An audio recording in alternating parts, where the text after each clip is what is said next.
భవిష్యవాణి ప్రేక్షకులకు అదృష్ట శుభోదయం. నిత్య దైనందిక జీవితంలో భాగంగా దీపారాధన, దైవారాధన, మీ పెద్దల ఆశీస్సులతో మీకు పరిపూర్ణమైనటువంటి ఆనందకరమైన రోజుగా గడవాలని భవిష్యవాణి ఆశిస్తోంది, ఆశీర్వచనం చేస్తుంది. అధునాతనము, సనాతనము అంటే ఈ పదాలు ఇప్పుడున్నటువంటి వాడుక భాషకు కొద్దిగా దూరంగా ఉన్న పదాలు ఇవి. ఆధునికము అంటే కొత్తదనం, సనాతనము అంటే మనకు తెలియక పూర్వము. అంటే జ్యోతిష్యం అనేటువంటిది సనాతనమైనది, పరిశుభ్రమైనది. మనకు ఈ పదం అందరికి తెలిసే ఉంటుంది. సంస్కారవంతమైనది, మన ట్రిపుల్ సబ్బులు వాడుతున్నారు కాబట్టి సంస్కారవంతమైనది అని చెప్పచ్చు. సంస్కరించబడినది అంటే శుభ్రం చేయబడి ఉతికి ఆరేసినటువంటిది. వేదంలో వచ్చేటువంటి 4 పరిభాషలు అంటే వేదాంగాల్లో జ్యోతిషము, తర్కము, వితర్కము, శిక్ష, వ్యాకరణం, ఇవి వేదాంగాలు. ఈ వేదాంగాల్లో జ్యోతిష్యం ప్రధాన భూమిక పోషిస్తుంది. ఇది ఇప్పటిది కాదు, త్రేతాయుగం నుంచి మనకు పరిపాటిగా వస్తున్నటువంటిది. మనకు తెలిసిందే, రామచంద్రమూర్తి పుట్టగానే విశ్వామిత్రుడు ఈయనకి ఇలా అవుతాడు అని చెప్పినటువంటి ఘనత ఆనాటి నుంచి ఉంది. సనాతన జ్యోతిష్యం అంటే పూర్వ జ్యోతిష్యం. అంటే ఇప్పుడున్నటువంటి జనరేషన్కి ఒక 40 years బ్యాక్ వెళ్ళినట్లయితే జ్యోతిష్యాన్ని పూర్తి స్థాయిలో విశ్వసించేవారు. 1973-80 వరకు జ్యోతిష్యానికి పూర్తి స్థాయిలో మంచి పట్టు సాధించినటువంటి సిద్ధాంతులు ఉన్నారు. 1980 నుంచి 2012 సంవత్సరం వరకు జ్యోతిష్యంపై రాద్ధాంతం చేసేవాళ్ళు కనపడ్డారు. వన్స్ భవిష్యవాణి అనేటువంటిది 2012 ఆగస్టు 14వ తారీఖున ఎప్పుడైతే హైదరాబాద్లో ఒక స్థానం పెట్టిందో మళ్ళీ జ్యోతిష్యాన్ని బతికించుకునే పరిస్థితి వచ్చింది. ఇక్కడ ప్రధానంగా 27 నక్షత్రాలు, 12 రాసులు, 9 గ్రహాలు, ఇది మీకు తెలిసినటువంటి నిజం. ఇవే జ్యోతిష్యం కదండి. ఓయమ్మ మేషం, వృషభం, మిథునం, కర్కాటకం, సింహం, కన్య, తుల, వృశ్చికం, ధనస్సు, కుంభం, మకరం, మీనం. అయ్యే 12 రాసులు వస్తే మీ జ్యోతిష్యులే. 10 శ్లోకాలు వస్తే పండితుడైనట్లుగానే 12 రాసుల పేర్లు, 27 నక్షత్రాల పేర్లు, 9 గ్రహాల పేర్లు కనుక వస్తే మీరు జ్యోతిష్యులే. కాబట్టి సనాతన జ్యోతిష్యం మనకి ఏ ధర్మాలు చెప్పింది, మనం ఇప్పుడు మీరు ఎటువంటి జ్యోతిష్యాన్ని చూస్తున్నారు అనే అంశాలు మనం ఒకరిద్దరు కాలర్స్ తర్వాత మీకు చెప్పుకునే ప్రయత్నం చేస్తాం. ఓకే గురుగారు, కాల్ తీసుకుందామండి. హలో, నమస్తే అండి. నమస్తే అండి. చెప్పండి, పేరు చెప్పండి, ఎక్కడి నుంచి కాల్ చేస్తున్నారు? రాఘవేంద్ర అండి. ఓకే, ఎవరి గురించి తెలుసుకోవాలండి? మా గురించి అండి, మా గురించి ఓకే, డేట్ ఆఫ్ బర్త్ చెప్పండి. 16 ఏప్రిల్ 83. 93. కొద్దిగా గట్టిగా మాట్లాడండి. టైం చెప్పండి. ఈవినింగ్ 4:30. ఈవినింగ్ 4:30. ఓకే, గురుగారితో మీరు మాట్లాడండి. రాఘవేంద్ర గారు నమస్తే సార్. మీరు ఎక్కడి నుంచి మాట్లాడుతున్నారు? Sir Kachiguda sir. కాచిగూడ నుంచి. అంటే ఇక్కడ సహజంగా ఏంటంటే మీరు ఎవరి గురించి తెలుసుకోవాలనే పరిస్థితి తప్పనిసరి అడుగుతామండి. ఎందుకంటే మీ ఫ్రెండ్ది కావచ్చు, లేకపోతే మీ తమ్ముడిది కావచ్చు, లేదా మీ ఇంట్లో పెద్దలది కావచ్చు, తల్లిదండ్రులది కావచ్చు. అవునవును సార్. సో కాబట్టి దాన్ని మీరు పెద్ద అపోజ్ చేసుకోకుండా సరే సరే సార్. 93 ఏప్రిల్ 16వ తారీఖున పుట్టిన మీ బర్త్ రీత్యా భవిష్యత్తులో మీ జాతకానికి ప్రభుత్వ రంగ ఉద్యోగం వచ్చే అవకాశాలు ఉన్నాయి. మరి ఆ దిశగా ప్రయత్నాలు చేసుకుంటున్నారా? చేస్తున్నాం సార్. సో తప్పనిసరిగా 2017వ సంవత్సరం మే తర్వాత మీకు ఉద్యోగం వచ్చే అవకాశాలు ఉన్నాయి. అయితే కొంత వివాహ విషయాల్లోనూ కెరీర్ విషయంలోనూ కొంత మీకు అవాంఛనీయ సంఘటనలు జరిగి కొంతకాలం మీరు కొంతకాలం అజ్ఞాతంలో కావాల్సిన పరిస్థితులు కొన్ని ఏర్పడుతున్నాయి. మీ ప్రమేయం లేకుండా కొన్ని ఇబ్బందులు మీకు తలెత్తే అవకాశాలు ఉన్నాయి. తగు జాగ్రత్తలు తీసుకోండి. 11 బుధవారాలు గణపతార్థం చేసుకోండి. మీ వ్యక్తిగత జాతకం కోసం మనకు శ్రీనగర్ కాలనీలో మనకు ఆఫీస్ ఉంది, ఒకసారి వ్యక్తిగతంగా కలిసే ప్రయత్నం చేయండి. గురుగారిని వ్యక్తిగతంగా సంప్రదించాలనుకుంటే స్క్రీన్ పైన కనిపిస్తున్న నంబర్లకి కాల్ చేసి అపాయింట్మెంట్ తీసుకొని వ్యక్తిగతంగా సంప్రదించండి. అలాగే 14 గుంటూరు, 15 చీరాల, 23, 24 నెల్లూరు అందుబాటులో ఉంటారు. ఓకే గురుగారు, ఇందాక మన క్వశ్చన్ అనుకున్నాం కదా, సో దాన్ని కంటిన్యూ చేయండి. సనాతన జ్యోతిష్యం అంటే ఇప్పుడున్నటువంటి సిద్ధాంతులు అనుకున్నటువంటి సిద్ధాంతాలతో రాద్ధాంతాలు చేసేటువంటి మన జంఘాల శాస్త్రి లాంటి జ్యోతిష్యులు ఉన్నంతకాలం, అంటే జంఘాల శాస్త్రి పేరు విన్నవారు చాలామందికి తెలియదు. జంఘాల శాస్త్రి అంటే ఆయనకి నోరు తప్ప మరొక అవయవం కనబడదు నాకు మాదిరిగా. ఎందుకంటే సిద్ధాంతంగా చెప్పినటువంటి వ్యక్తి ఎవరు అంటే మనకు జంఘాల శాస్త్రి. జ్యోతిష్యాన్ని ఇది జ్యోతిష్యం అని చెప్పేటువంటి మహోన్నతమైనటువంటి పరిశోధకులు మనకు సనాతనంలో ఉన్నారు. ఇప్పుడు వాళ్ళవన్నీ మనం కాపీ కొట్టుకొని మనం అనేక రకాల పేర్లు, రమణ మహర్షి, బ్రహ్మర్షి, తర్వాత వచ్చేసరికి మహారుషి, ఆ ఋషి, ఈ ఋషి, కొత్త ఋషులు, మునులు, మౌనులు, ఉపాసకులు, ఉపాసన, కొత్త కొత్త వాళ్ళు వస్తున్నారు. కేవలం ఎవరు చెప్పినా ఈ మూడే కొత్తవేం లేవండి. 27 నక్షత్రాలే, అశ్విని, భరణి, కృత్తిక 27. ఇందాక చెప్పిన రాసులు, సూర్యుడు, చంద్రుడు, రవి, ఇవి తప్ప కొత్తగా ఉంటే చెప్తే మనం దాన్ని కొత్తగా తెలుసుకోవచ్చు. కాబట్టి సనాతన జ్యోతిష్యంలో తెలుగు సాంప్రదాయం బాగా ఇచ్చే. ఉదాహరణకి 1972 సంవత్సరంలో పుట్టాడు, జూలై నెలలో పుట్టాడు, 27వ తారీఖు పుట్టాడు, 1:30కి పుట్టాడు అంటే చాలామంది ఒక సందేహం రావద్దు. అందరిలాగా మనం ల్యాప్టాప్లు పెట్టుకోం కదా. ఎలా చెప్తారంటే 1972వ సంవత్సరం పరిధావి నామ సంవత్సరం, జూలై నెల అంటే ఆషాఢ మాసం, తర్వాత 27వ తారీఖు బహుళ పాడ్యం, అమావాస్య 26వ తారీఖు అయింది, పాడ్యమే అయింది. 1:30 ధనిష్ఠా నక్షత్రం 1వ పాదం, తులా లగ్నం, లగ్నానికి శని చూస్తున్నాడు కాబట్టి మిథునంలో శుక్రుడు ఉన్నాడు, 4 గ్రహాలు సింహంలో ఉన్నాయి, మకరంలో చంద్రరాహువులు ఉన్నాయి. ఇది జాతకం. ధనస్సులో గురుడు ఉన్నాడు. అంటే ఇక్కడ డేట్ ఆఫ్ బర్త్ చెప్పగానే ఎలా చెప్తారో దానికి ఇంత మా మైండ్లో ఉంటుందండి. ఇది సనాతన జ్యోతిష్యాన్ని నమ్ముకున్నాం కాబట్టి మేము ఏదో 2 పూట్ల భోజనం చేస్తాం ప్రశాంతంగా దోచుకోకుండా. ఓకే గురుగారు, నెక్స్ట్ కాల్ తీసుకుందామండి. హలో, నమస్తే అండి. నమస్తే అమ్మా. చెప్పండి, పేరు చెప్పండి, ఎక్కడి నుంచి కాల్ పేరు చేస్తున్నారు? వెంకటేశ్వరరావు అమ్మా. వెంకటేశ్వరరావు గారు ఎక్కడి నుంచి కాల్ చేస్తున్నారు? విజయవాడ నుంచి అమ్మా. విజయవాడ. ఓకే, ఎవరి గురించి తెలుసుకోవాలండి? నాదేనమ్మా. ఓకే, మీ డేట్ ఆఫ్ బర్త్ చెప్తారా? యాక్చువల్ గా నాది 6/6/1982. ఓకే, టైం చెప్పండి. ఎర్లీ మార్నింగ్ 1:42 మా. ఓకే, ఇది నాకు చాలా రోజుల నుంచి జాబ్ కానీ బిజినెస్ కానీ ఇవన్నీ చేశాను. ఓకే, సమస్య కానీ మీరు నాకు చెప్పకండి గురుగారు, మీ సమస్య మీకే ఎందుకు చెప్తారు. మరి ఇది అవ్వట్లేదు, ఏ చేసినా అంత లాసే వస్తుంది. ఓకే, అంటే మొన్న వేరే వాళ్ళని కలిస్తే మామూలుగా ఇది పేర్లు అక్షరం మార్చుకోమన్నారు. ఓకే, హలో చెప్పండి. సార్ నమస్కారం అండి. అక్షరం మార్చుకున్నారా? లేదండి, అందుకనే ఒకసారి అంటే మార్చుకుంటే మళ్ళా ఇప్పుడు గవర్నమెంట్ ఆఫీస్ లో అన్నిట్లో చేంజ్ చేయాలంటే అది కూడా వాళ్ళే చేస్తున్నారు. మనం ఎట్టగైతే మనం ఒక కారు కొంటే మన ఆర్టీఓ ఏజెంట్ ఎలాగైతే బ్రోకర్స్ ఉంటారో ఇట్లా మాత్రం అక్కడ వీళ్ళ ఏజెంట్లు కొంతమంది ఉంటారండి. గెజిట్ చేయడానికి ఒక బ్రోకర్స్ పెట్టుకుంటారు వీళ్ళే. స్వామి ఎందుకంటే ఇది ఒక సంఖ్యాశాస్త్రం ఒక బ్రోకరేజ్ అయిపోయిందండి. నాకు మంచి ఆహారం ఇచ్చారు రిపోర్ట్, నాకు ఇంకా వేరే సబ్జెక్ట్ అవసరం లేదు నాకు. సో ప్రస్తుతం ఒకటండి, మీరు వారిని కలిసారా? మీరు కలవలేదండి, మనకు ఫోన్ నెంబర్ ఉంటే ఫోన్ నెంబర్ లో మాట్లాడాను. ఏం చెప్పారు వారు? అక్షరం మార్చుకోవాలా, వెంకటేశ్వరరావులో డబల్-V పెట్టుకోమన్నారు. అప్పుడు మొత్తం తెలుగులో ఏమవుతుందండి అది? అంటే నాకు దాని గురించి అంత తెలియదు. డబల్-V పెట్టారు, వెంకటేశ్వరరావులో డబల్-V పెట్టారు, ప్రొనౌన్సియేషన్ ఎలా వస్తుందండి అది? అదే నాకు అర్థం కాలేదు. అర్థం కాక ఇంక నేను సరే ఇప్పుడు ఛానల్ చరణ్ టీవీ చూస్తుంటే దాంట్లో ఇచ్చేసేసి మళ్ళీ మీకు కాల్ చేశానండి. అంటే ఇది మా ఫ్రెండ్ చెప్పారు ఇట్లా ఇది వస్తుందని, అంటే సరే అని నేను కూడా కాల్ చేశానండి. సో మీకు చరణ్ టీవీ మీకు విజయవాడలో వస్తుందా? వస్తుందండి, మొత్తం అంటే మా ఏరియాలో వస్తుంది. మీది డిజీ కేబులా సిటీ కేబులా? ఏమండి, డిజీ కేబుల్. డిజీ కేబుల్ వస్తుంది, వెరీ గుడ్. మొట్టమొదటి ఒకటి ఇక్కడ ప్రేక్షకులు వెంకటేశ్వరరావు గారు అడిగిన ప్రశ్నకు అందరికి ఒకే సమాధానం. సో మీ భవిష్యత్తు నేను నిర్ణయించి చెప్తే ప్రయత్నిస్తే కొద్దిగా మీరు లైన్లో ఉండండి. సో లైన్లో దయచేసి పీసీఆర్ లైన్ కట్ చేయొద్దని చెబుతున్నాను, కోరుకుంటున్నాను. తల్లిదండ్రులు మనల్ని సంస్కారవంతంగా పిల్లల్ని కన్నారు, కానీ 27వ రోజున మన చెవిలో బలాని గోత్రంతో, మీ గోత్రం ఏంటండి? మాదే అండి. కాశ్యపశ గోత్రం.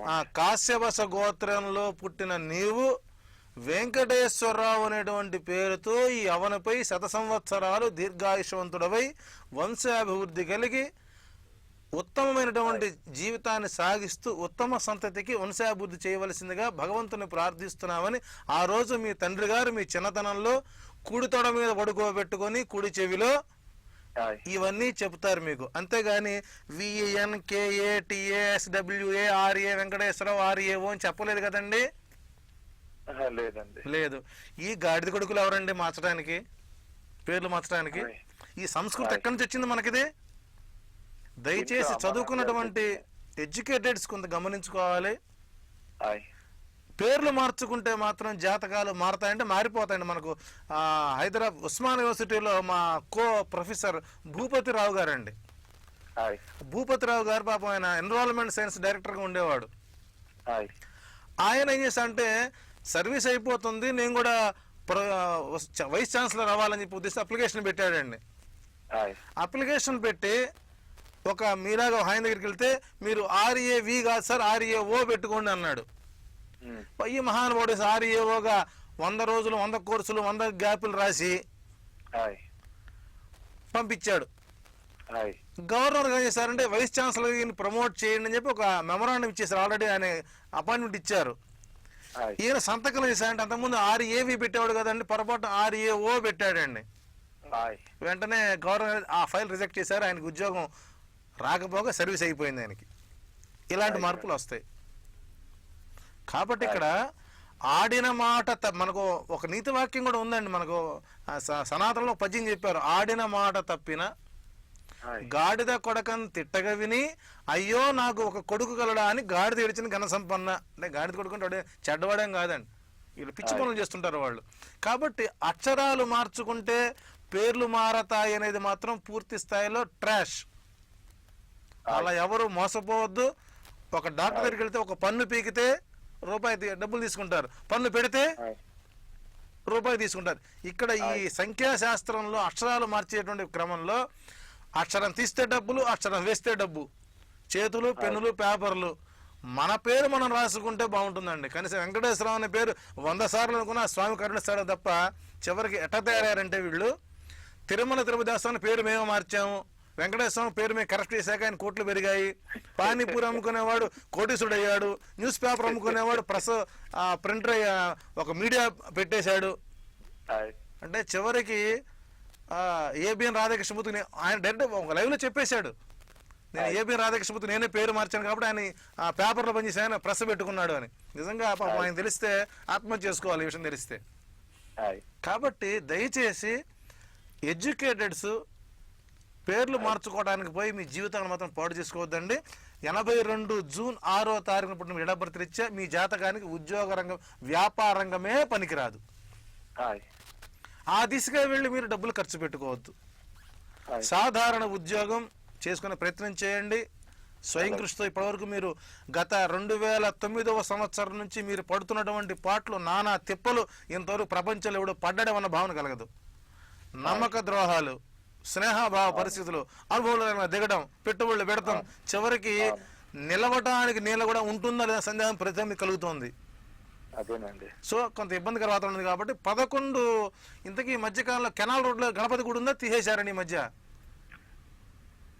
చూడలేదండి, నేను వెళ్ళలేదు. కెనాల్ రోడ్ లో ఉన్నటువంటి గణపతి దేవాలయం మీలాంటి వ్యాపార రంగంలోకి ఉండి నష్టాలు పోతున్న వారికి ఆయన అభయస్తం ఇస్తారు. అక్కడికి వెళ్ళండి. 11 బుధవారాలు ఆ స్వామికి ఇచ్చిన పదార్థం చేయించండి, అభిషేకం చేయించండి, తరించండి. ఒకసారి 25వ తారీఖున విజయవాడ వస్తాను, ఒకసారి విజయవాడ కలిసే ప్రయత్నం చేయండి. విజయవాడ మనకు ఫైర్ స్టేషన్ కృష్ణలంక రంగ హై స్కూల్ ఎదురుగా మనకు ఆశ్రమం ఉంది, భవిష్యవాణి ఆశ్రమం, అక్కడికి రండి. ఓకే గురుగారు, ఇప్పుడు చాలా మంది ఏంటంటే చేతి రాతలు చూస్తారు, అలాగే తలరాతలు. సో ఇది మార్చడం బ్రహ్మతరం కూడా అబద్ధం చెప్పేసి అంటే ఇది ఎంతవరకు నిజమంటారు? ఇప్పుడు మన వెంకటేశ్వరరావు గారి అనుభవం మనకు ప్రధాన లక్ష్యం తీసుకోవచ్చు. ఉదాహరణకి బ్రహ్మరాత ఎలా ఉంటుంది అని తెలిసిన వాడు ఎవడన్నా సరే మీడియాకి రావచ్చు.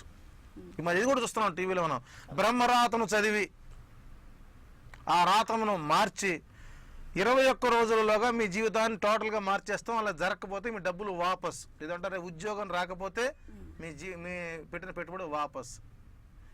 ఇది మోసపూరిత మాట. ఓకే. జ్యోతిష్య శాస్త్రం వ్యక్తిగత జాతకం మీద గ్రహాలు కానీ నక్షత్రాలు కానీ మరొకటి కానీ కేవలం 20% మాత్రమే పనిచేస్తుంది. ఆ 20% పని చేయాలంటే ప్రొఫెషనల్స్ని కలవాలి. ఓకే. లేని పక్షంలో అక్కడక్కడ తిరిగి డబ్బులు ఖర్చు పెట్టుకొని చివరికి జ్యోతిష్యం మీద నమ్మకం పోయిన పరిస్థితి వస్తుంది. రెండోది ఇంకా చూస్తున్నాం ఈ మధ్యకాలంలో, మీరు సంతకం ఇలా పెట్టండి, మన సంతకం మన ఇష్టం. ఇప్పటికి సంతకాలు ఫోర్జరీ చేసేవాళ్ళు ఎక్కువయ్యారు. మీరు ఈమెయిల్లో ఇన్ని అక్షరాలు పెట్టుకోండి, ఇలా పెట్టుకోండి బాగుంటుంది, దానికి పాస్వర్డ్ ఈ అంకెలే పెట్టుకోండి బాగుంటుంది, మీ ఏటీఎం కార్డుకి ఈ పాస్వర్డ్ ఉంటే మీకు డబ్బులు ఖర్చు కావు అంటే దొంగోడికి తాళం ఇచ్చినట్లు. ఎందుకంటే మనకు హరిశ్చంద్ర నాటకంలో హరిశ్చంద్రుడు చెబుతాడు, మగలను గూర్ఖులకిచ్చి దొంగ వాళ్ళకి తాళం ఇస్తే ఏమవుతుందండి, ఉన్న దోచుకుపోతాడు. అలా మారరు. కాబట్టి ఈమెయిల్ ఎలా ఉండాలో వాళ్ళే చెప్పాలి, కంపెనీ లోగో ఎలా ఉండాలో వారు చెప్పాలి, దానికి పాస్వర్డ్ ఎలా ఉండాలో వాళ్ళు చెప్పాలి, బ్యాంకులో ఏ నెంబర్ లెక్కి నెంబర్ ఇదిస్తూ చెప్పాలి. చివరికి ఏంటంటే మన రహస్యాలు మొత్తం వాళ్ళ చేతిలో పెట్టాలి. ఫేస్బుక్ దగ్గర నుంచి మొత్తం వాళ్ళే చూస్తారు. ఇక మనం కొంతకాలం పోతే మీ భార్య పేరు మార్చుకోండి, ఆమె తిరిగి పడుకోబెట్టండి అంటే ఎంత దౌర్భాగ్య స్థితి శాస్త్రం వచ్చిందంటే చివరికి ఆ జ్యోతిష్యం అన్నా ఈ శాస్త్రాలన్నా ఆల్రెడీ వెంటబడి కొడుతున్నారండి. జ్యోతిష్యుల్ని కొట్టుకున్న పరిస్థితి వచ్చింది ఇప్పుడు. సో దయచేసి సనాతన జ్యోతిష్యం ఏం చెప్పింది, మీకు ఒకటే పాయింట్, ప్రేక్షకులకి మీరు 3 పుస్తకాలు కొని పెట్టుకోండి ఇంట్లో. అసలు జ్యోతిష్యం ఎలా సంవత్సరమే లేకుండా. ఒకటి సర్వార్థ చంద్రిక అనే పుస్తకం కొనుక్కోండి. రెండోది నాడీ జ్యోతిష్య ఫలదీపిక అనే పుస్తకం కొనుక్కోండి. నక్షత్ర కాలామృతం, ఈ 3 పుస్తకాలు కొనుక్కోండి. అసలు మాధ్యమాలు చూడకుండా మీ సమస్యలు మీరే పరిష్కారం చేసుకోవచ్చు. ఓకే, నెక్స్ట్ కాల్ తీసుకుందామండి. హలో, నమస్తే అండి. హలో, నమస్తే మేడం. చెప్పండి, పేరు చెప్పండి, ఎక్కడి నుంచి కాల్ చేస్తున్నారు? Madam Panjagutta madam. ఓకే, ఎవరి గురించి తెలుసుకోవాలండి? మా గురించి మేడం. నా పేరు మధు మేడం. ఓకే, మధు గారు మీ డేట్ ఆఫ్ బర్త్ చెప్తారా? 30/12/1978. సారీ, మరొకసారి చెప్పండి. 30/12/1978. 1978. ఓకే, టైం అండి? టైమింగ్ తెలియదు మేడం. అంటే ఎర్లీ మార్నింగ్ ఈవినింగ్ ఏ టైం చెప్తే తెలుస్తుంది. ఈవినింగ్ అనుకుంటా మేడం. ఓకే, గురుగారు ఉన్నారు, మాట్లాడండి. మధు గారు, సార్ నమస్తే సార్. 1978 నవంబర్ 30వ తారీఖు. అవునవును సార్, డిసెంబర్ సార్. డిసెంబర్ 12వ మాసం 30వ తారీఖు. అంటే 12వ మాసానికి తెలుగులో ఏమంటారండి?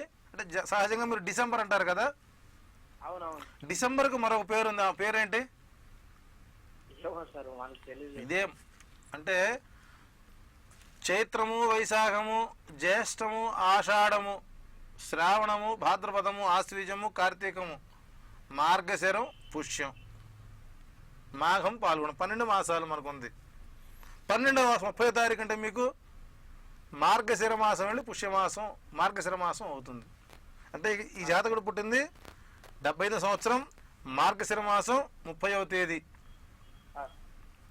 సమయం సాయంకాల సమయం తీసుకుందామంటే మరి మీకు వివాహం అయిందా? అయింది సార్. ఆడపిల్ల ఉందండి? బాబున్నాడు సార్. ఆడపిల్ల పుట్టే అవకాశం ఉందా? సంతానం కలిగే అవకాశం ఉందా? సార్ బాబు అయితే ఉన్నాడు సార్. మరి అంటే మరలా మీకు సంతానం పొందడానికి మీకు అవకాశాలు ఉన్నాయా, ఆగిపోయారా? ఉన్నాయా సార్? 2017 ఫిబ్రవరి 10వ తారీఖు తర్వాత మళ్ళీ మీకు సంతానోత్పత్తి జరిగే అవకాశాలు ఉన్నాయి. ఆ గర్భం మీ పాలిట వరంగా మారే అవకాశాలు ఉన్నాయి. 2వ సంతతి ద్వారా మీకు పూర్తి స్థాయిలో లాభాపేక్ష ఉంటుంది, ఆర్థిక పరిపుష్టతనం ఉంటుంది. ప్రస్తుతం మీరు మార్పు కోరుకుంటున్నారు, 6 మాసాల నుంచి ప్రయత్నాలు చేస్తున్నారు. సో కానీ ప్రయత్నం చివరి క్షణంలో కొంత మార్పు ఇబ్బందికరం అవుతుంది. 2017 మే నుంచి మీరు టోటల్గా మీరు చేస్తున్నటువంటి జాబ్ చేంజ్ చేసుకుని అక్కడి నుంచి మీకు మంచి ఫలితాలు వస్తాయి. తప్పనిసరి 2వ గర్భం మీ పాలిటి వరంగా మారుతుంది. కృష్ణుడికి 8వ కంసుడికి 8వ గర్భం ప్రాణం తీసింది, వీరికి 2వ గర్భం వరాన్ని అందిస్తుంది. ఓకే గురుగారు, ఇప్పుడు మనము దోషాల గురించి వింటుంటాం. సో మనిషి దోషం అంటారా, లేకపోతే మనసు దోషం అంటారా, పేరు దోషం అంటారా? ఇక్కడ మనఃకారకుడు అనేది చంద్రుడు. మనసు ఏది ఆలోచిస్తుందో మనిషి అది చేస్తాడు. ఇప్పుడు ఇలా మాట్లాడు అంటే ఇక్కడ మనిషికి వాక్ స్వాతంత్ర్యం ఉందండి. అంటే ఇక్కడ చాలామందికి నా మీద ఒక నెగటివ్ మీకు కూడా ఉండొచ్చేమో. నరసింహాచార్యులకు అది ఈగో ఎక్కువ అనేటువంటి, నాకు 100% ఈగో ఉందండి. ఆ ఈగో ఎందుకు వచ్చిందంటే శాస్త్ర ధర్మాన్ని విడిచి సామాజిక కోణంలో అధర్మం చేస్తే నాకు ఈగో వస్తుందండి. అంటే ఇక్కడ మనసు ఎక్కడికి వెళ్ళినా అక్కడికి వెళ్తుంది. మనసు ఏం మాట్లాడో ఆ మాట్లాడుతుంది. ఈ చెయ్యి ఇలా ఊపు, ఈ పెన్ను ఇలా రాయి, ఇలా మాట్లాడు, ఇలా చూడు, అలా చూడు అని చెప్పేది మొత్తం ఈ కేంద్రకం మనస్సు. మనసు శుభ్రంగా ఉంటే మనిషి శుభ్రంగా ఉంటాడు. అంతే తప్ప మనం పైన తెల్లని వస్త్రాలు లోపల నల్లని ఆలోచనలు చేస్తే అది ధర్మం కాదు. పేరులో ఎటువంటి ఫలితాలు ఉండవండి. అందుకని పూర్వంలో దైవ సంకల్పమైనటువంటి పేర్లు పెట్టేవాళ్ళు. రాముడు, కృష్ణుడు, వెంకటేశ్వరుడు, వెంకటేశ్వరరావు, కోటేశ్వరరావు, అన్నపూర్ణ, లక్ష్మీదేవి, భాగ్యవతి, భాగ్యలక్ష్మి, ఈ పేర్లు పెట్టేవాళ్ళు. కనీసం రోజుకు 10 సార్లు భాగ్యలక్ష్మి పిలిచిన, రామ అని పిలిచిన, కృష్ణ అని పిలిచిన, కనీసం భగవన్నామ స్మరణ ద్వారా కొన్ని గ్రహ ఫలితాలు తొలగిపోయేవి. హాయిగా జీవన విధానం సాగించేవాళ్ళు. 90 ఏళ్ళు వచ్చినా వాళ్ళలో ప్రేమాభిమానాలు తగ్గేవి కాదు. ఇప్పుడు పేర్లు చూస్తే 2 అక్షరాలు, టింకు పెంకు. ఏంటి ఈ కొత్తగా వస్తుంది ఏకా పేకా. నేను ఇద్దరు వచ్చారు నాకు, అమ్మ పేరు కీకా. ఈ చివరికి గుడింతాల పేర్లు వస్తున్నాయి. కాగుడింతం, గాగుడింతం పేర్లు వస్తున్నాయి. రేపు పొద్దున ఆ పేరులో ఫలితం ఏంటి? ఆ వచ్చే భర్త ఆమెను ఏమని చెప్పుకుంటాడు? సో ఇప్పుడు సహజంగా ఈ మధ్యకాలంలో భర్త పేరు చెప్పే సంస్కృతి వచ్చింది. పూర్వంలో వచ్చింది. ఇప్పుడు కొత్తగా మా ఆయన వాడు నా మొగుడే, వాడి పేరు ఇది. అంటే కొన్ని దోషాలు, వాక్ దోషాలు కూడా మన జీవితంలో సమస్యలు సృష్టిస్తాయి. కాబట్టి మీకు రాబోయే రోజుల్లో చరణ్ టీవీ కంటిన్యూషన్గా ఫాలో అవ్వండి. అద్భుతమైనటువంటి అంశాలు మీకు నేను తెలియజేస్తాను. అవి రాసుకునే ప్రయత్నం చేయండి, వాస్తవాలు గమనించండి, వ్యక్తిగతం కలిసి మీకు సమస్య పరిష్కారాలు తెలుసుకోండి. గురుగారిని వ్యక్తిగతంగా సంప్రదించాలనుకుంటే స్క్రీన్ పైన కనిపిస్తున్న నంబర్లకి కాల్ చేసి అపాయింట్మెంట్ తీసుకొని వ్యక్తిగతంగా సంప్రదించండి. అలాగే 14 గుంటూరు, 15 చీరాల, 23, 24 నెల్లూరు అందుబాటులో ఉంటారు. ఓకే గురుగారు, నెక్స్ట్ కాల్ తీసుకుందామండి. హలో మేడం, నమస్తే మేడం. నమస్తే అని చెప్పండి, పేరు చెప్పండి, ఎక్కడి నుంచి కాల్ చేస్తున్నారు? మేడం నా పేరు నవీన్ మేడం. ఓకే నవీన్ గారు, ఎవరి గురించి తెలుసుకోవాలండి? నా గురించే మేడం, మేము తెలుసుకున్నాం. ఓకే మీ గురించి డేట్ ఆఫ్ బర్త్ చెప్పండి. 23/9/1989. టైం అండి? మేడం మధ్యాహ్నం 2:30 మేడం. మధ్యాహ్నం 2:30. ఓకే గురుగారు ఉన్నారు, మాట్లాడండి. నవీన్ సార్ నమస్తే సార్. మీరు ఎక్కడి నుంచి మాట్లాడుతున్నారు? Sir Dilsukh Nagar sir. దిల్సుఖ్ నగర్ నుంచి మాట్లాడుతున్నారు. 9వ మాసంలో మనకు వచ్చే పండగ ఏంటండి? 9వ మాసం దీపావళి సార్. 9 మాసాలు చేసుకుంటారా దీపావళి? ఇంకొకసారి ఏ దీపావళి, బి వినాయక చవితి, సి దసరా. ఏది? దసరా సార్. సెప్టెంబర్లో అయితే వినాయక చవితి. మరి ఏమయ్యా, భాద్రపద మాసంలో పుట్టావు నువ్వు. ఇక రేపటి నుంచి ప్రతి ఒక్క కాలర్కి కూడా ఇదే ప్రశ్న వేస్తారు. 9వ మాసంలో పుడితే ఏ మాసం అవుతుంది? కానీ మొట్టమొదట మీరు 12 మాసాల పేరు రాసి పెట్టుకోండి. అంటే ఎందుకంటే 8 కాబట్టి మీకు మల్టిపుల్ చాయిస్ రాసి అలవాటు బాగా ఉంది. ఎగ్జామ్ రాసి ఉంటారు కదా మీరు. అందుకని ఆ ప్యాటర్న్కి వెళ్ళాను. 89 సెప్టెంబర్ 23వ తారీఖున పుట్టినటువంటి మీ డేట్ ఆఫ్ బర్త్ రీత్యా మీకు యాక్చువల్గా మరి 6 మాసాల క్రితం వివాహం జరగాలి. అవునవును సార్. అయిందా? కానీ జరగలేదు. ఏమైంది అక్కడ? కారణం ఎక్కడ? లోపం ఎక్కడ? ఏం సార్? ఎందుకు కాలేదు? లేదు సార్, స్టడీ చేయాలనుకున్నాను సార్. ఇంట్లో వాళ్ళు చేస్తామన్నారు, కానీ నేను స్టడీ చేస్తానని చెప్పి రిజెక్ట్. అంటే కొన్ని జాతకాలకు వివాహం అయితే ఉద్యోగాలు తొందరగా వస్తాయి. 89లో ఇంకా పుట్టి ఇంకా చదువుకుంటే రేపు పొద్దున్న పిల్లల్ని ఎప్పుడు కంటావు, పెళ్ళి ఎప్పుడు చేసుకుంటావు, వాళ్ళు ఎప్పుడు పెంచుతారు, చివరికి నీ దవడలు జారిపోయేసరికి నీ కొడుకులు పుట్టాలి అప్పుడు. అంతే కదా? ఏం సార్ మనకి అవన్నీ తెలియదు కదా ఆ, సార్. ఇప్పుడు స్టడీ చేయాలని ఒక ప్రామాణిక అంటే ఇక్కడ అధిక చదువులు కూడా కొన్ని సందర్భాల్లో అనర్థదాయకం అవుతుంది. సుమారు ఈ జాతకానికి ఇప్పటికి సంవత్సరం క్రితం పెళ్ళి, ఇప్పుడు అమ్మాయి గర్భవతి అవ్వాల్సిన జాతకం చివరికి నాకన్నా పెళ్ళవుతూ నీకు పెళ్ళి ఏంటి కనబడతారా నాకు. సో 89 సెప్టెంబర్ 23 తారీఖు పుట్టిన డేట్ ఆఫ్ బర్త్ రీత్యా 2017 ఫిబ్రవరి 10వ తారీఖు నాటికి మీరు ఉద్యోగం పూర్తి ఎడ్యుకేషన్ జరగదు, ఆశ వదిలేసేయండి, ఉద్యోగ ప్రయత్నాలు చేయండి. 6 మాసాల ఉద్యోగం, 6 మాసాల వివాహం, మరలా ఈ డేట్కి నీకు వివాహం జరుగుతుంది, రాసి పెట్టుకోండి. ఓకే గురుగారు, అంటే ఇప్పుడు చాలా మంది ఇప్పుడు వివాహ విషయానికి వస్తే పేర్లు మార్చుతున్నారు, అంటే జాతకం కలవకపోతే పేర్లు మార్చుకొని. సో మనము పుట్టినప్పుడు పేరు ఒకలాగా ఉంటుంది, మళ్ళీ పెళ్లిలో ఒకలాగా మారుస్తుంది. సో ఇది ఎలా మ్యాచ్ అవుతుంది అంటారు? ఎందుకంటే అలా పేరు మార్చుకుంటే 3 మాసాల్లో 498 కేసులు పెట్టుకోవచ్చు, తర్వాత అత్తమామలు జైల్లో పెట్టచ్చు, ఉన్న ప్రాపర్టీ లాక్కుపోవచ్చు. అంటే ఇది కూడా ఈ మధ్య ముహూర్తాలు కూడా పాపం వీళ్ళే పెడుతున్నారు, రాతగాళ్ళు, కోతగాళ్ళు, తీతగాళ్ళు. 11వ నెల 11వ సంవత్సరం 11 గంటల 11 నిమిషాలకు పెళ్ళి, కరెక్ట్గా మళ్ళీ 11వ సంవత్సరం 11 మాసాలు 12 మాసాలకి అమ్మాయి డైవర్సు. ఎందుకంటే ఒకవేళ జాతకాలు కలవకుండా పెళ్లి చేస్తే అది ఎప్పుడు వైఫల్యం చెందుతుంది. ఆ విషయం తెలిసిందంటే మీరు మార్చిన బ్రహ్మ ఆ రాతను మార్చడండి, బ్రహ్మ కూడా మార్చడం. ఇక్కడ కూర్చున్నాం, ఇప్పుడు ఈ టేబుల్ ఎలా ఉంది, దీని కింద ఎలా ఉందని చూస్తే ఇది వెనక్కి తిప్పుకోవాలి, లేదా పునాది ఎలా ఉంటుందని మనం బిల్డింగ్ పక్కన కొట్టుకుంటామా. కాబట్టి వివాహ జీవితంలో పేర్లు మార్చుకున్న సంస్కృతి స్వస్తి పలకండి, అది మంచి విధానం కాదు. పుట్టిన ప్రతి ఒక్కరికి బ్రహ్మ వివాహం చేస్తాడు.